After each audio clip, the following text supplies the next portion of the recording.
Poďme si povedať, koľko pracovných sérií v svojom týždni by si mal odcvičiť, aby si nepretrénoval svoju centrálnu nervovú sústavu, ale zároveň maximalizoval svoj progres.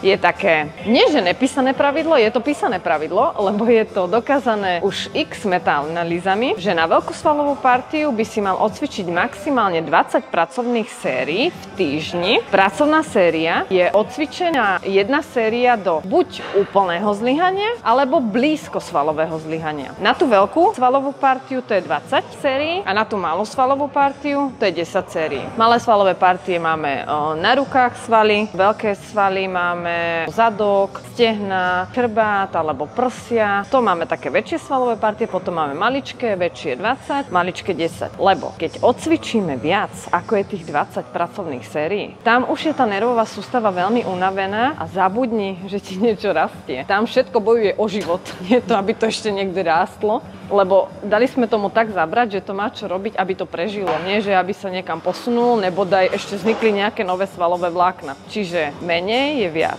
Veľká partia 20 pracovných sérií, malá partia 10.